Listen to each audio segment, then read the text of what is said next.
Governor Ricketts has stated it multiple times. The primary election will go on. That primary is set for tomorrow, with many precautions put in place so voters can vote safely at the polls. Reporter John Kipper tells us what those voters can expect tomorrow and how many have already voted early.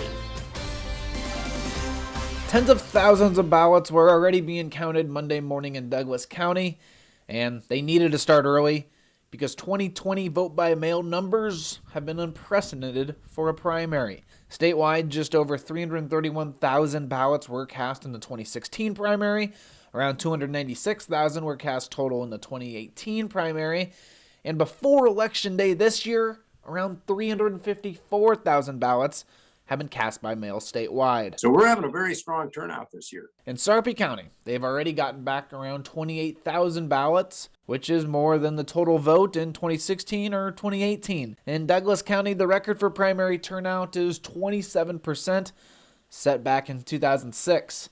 And the past two primaries saw a 21% turnout.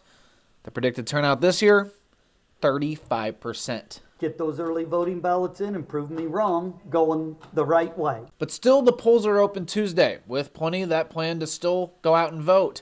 At each polling location, voters will get a pen, offered a mask, and have two booths separating each voter. Those booths and ballot holders will be sanitized constantly, but those that come in won't be getting the treasured I voted sticker. Do the social distancing. If you've got hand sanitizer, take it with you. If you've got a mask, take it with you. And please, go by yourself if possible. Now, if voters arrive at their polling location, like Joslin Elementary School behind me, and they have to wait in line, there will be tape on the ground that is separated 6 feet apart.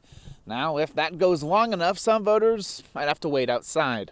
It's for their safety, for the poll workers' safety, so we're asking, please be patient. Douglas County Election Commissioner Brian Cruz also says that voters can avoid a booth altogether if they wish. If they just want to stand out in the open and mark their ballot and not use a voting booth, they can do that. And for those that got a ballot and haven't yet returned it, Nebraska Secretary of State Bob Evans says avoid the post office at this point and don't take the ballot to the polls either. Drop it in that secure box. Don't go to the polls.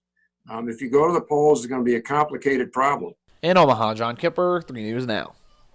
Secretary Evans also says he never seriously considered having an all vote by mail primary because of logistical and security issues. He hopes the state can have a more normal election in November.